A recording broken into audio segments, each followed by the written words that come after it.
Hello, it's me. So, shout out to UK News Network now. Go over there, show them some love, if that's something you'd like to do. So, apparently, Sadiq Khan has been exposed. Shall we? The next question is in the name of Assembly Member Georgiou, and it concerns donations whilst representing London. Thanks for your question.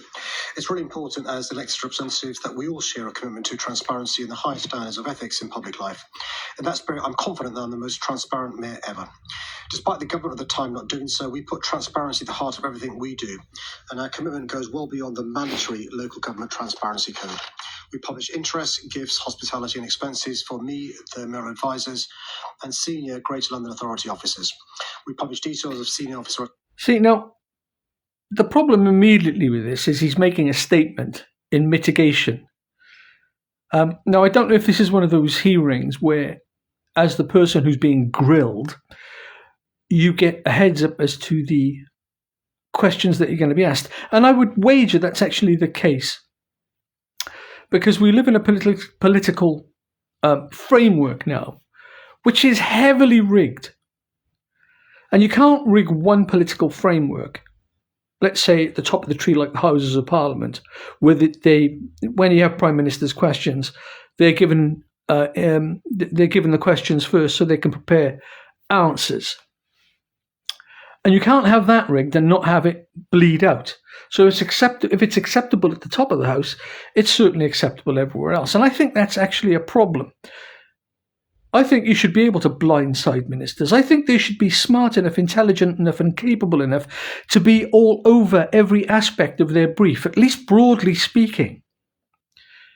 That way, if there's any impropriety and they slip up, we can catch them sooner for being dishonest or improper in some way. So let's carry on and see what Mr. Khan's statement ends with and what he then has to face in terms of questions. Responsibilities, salary data and the GLA organogram. We publish hundreds of data sets on the London Data Store, which averages over 125,000 users per month, helping Londoners understand their city and develop solutions to London's challenges. We publish gender and ethnicity pay audit data and action plans. We've signed up to the Codes of Practice for Statistics, becoming the first organisation to do this voluntarily. We've pre-announced publication dates for our statistics for enhanced transparency.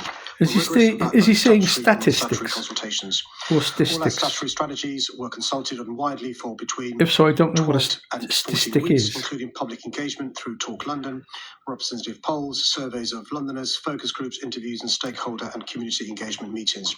We published my diary proactively, unlike any previous mayor. On gifts and hospitality specifically, everything I receive is declared and published online in the appropriate way, governed by the same strict rules that apply to all members of the authority. This is the same process followed by my predecessors, Boris Johnson and Ken Livingstone. A new ministerial code is published after every general election, and I welcome that the Prime Minister has commissioned a new set of principles on gifts and hospitality to be published as part of the updated code. One thing I know the government will be looking at is the situation under the last government in which opposition MPs and all non-ministers had to declare details on the MP register, including value, while ministers did not in the equivalent ministerial process, as well as providing clear advice for ministers. And just to be clear, just because he sat there saying, oh, we've done this, that and the other, oh, we're more transparent than ever, just because the previous government weren't transparent at all, and this government has being transparent, well, of course it means they're the most transparent government ever because no one did it beforehand. It doesn't mean that they're great at it, good at it, or even that transparency is really at the heart of their transparency. Oh, do you realise where we're at politically? That I've just said the sentence that I've said. It's just ridiculous. Led by idiots. Ministerial code will close this declaration loophole for ministers because this government is committed to being more upfront and open than its predecessors. And that doesn't say anything, really. Thank you very much, Mr. Mayor. And I think, yes, still good morning. At no point in my written question to you in which you've responded to did I accuse you of not being transparent. In fact, because you've been transparent, I can jog your memory on some of the many gifts that you've accepted, which includes £1,100 in suits from Hugo Boss, another £1,200 from Giorgio Armani, £2,000 for Swarovski for a crystal portrait. I'd be interested to know what you put in the portrait. A signed guitar from Buddy Guy, Converse trainers, a porcelain bear, and even a bit of Lego.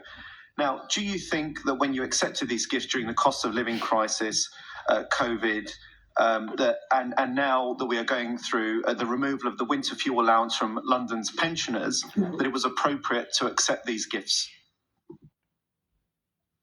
So there are many gifts that I've received over the last 8. So will he say he's keeping them or not keeping them? Will he just fudge it? For obvious reasons, they all follow the rules. I'd remind the member, because it's important that he's reminded, that this was the practice under both the previous mayor and the one before him as well. As you're keen of reminding us, Mr. Mayor, that was the answer. Oh, they did it before. Years, and you were still the Mayor of London for the next 4 years. So I'll repeat my question. You, as a man, and it's declared how much you earn, should be receiving expensive suits from Hugo Boss, Giorgio Armani, a lovely crystal portrait from Swarovski, and other gifts during challenging times for Londoners. Well, Chair, the reason why the member knows about all gifts and other issues is because I declare them all. And it's worth reminding the member this is the same practice under both the previous mayors, and it follows the rules. I've always made sure that we are transparent, not just in terms. This is utterly ridiculous. So the question stands: should he, during a cost of living crisis? Probably no. But this is perks of the job. And who doesn't like perks in their job? Now, I'm not saying that Khan is right. I think he's a detestable individual. I don't think he's governing for London. He's governing for someone else, in the same way that the government of the UK appears to be governing on behalf of somebody else. Certainly not for the citizens of this good and great country we call the UK. And the other point that I made about a corrupt system means that this chap asking the questions, has he received any gifts? Because it seems to me, once you become a politician or an MP in the UK, there are people who want your ear. There are people who want your influence. Certainly on a local level. And then as you enter the Houses of Parliament, that influence grows. So surely your time, your ear, your influence just become more and more valuable. Lobbying in the US is a pox on the American political system. And all too often, where the US goes, the UK follow. And in this particular instance, British politicians were just all too ready to follow. You gotta get paid. This just illustrates to me that the system is corrupt. Find people who don't take money. Find people who don't take gifts. Put them in charge. Find people who the establishment hate. Find people who don't wear a tie to meetings, who dress casually, who look a bit odd, and maybe even a bit like a vagrant. Find those people who are helping their constituents and put them in charge.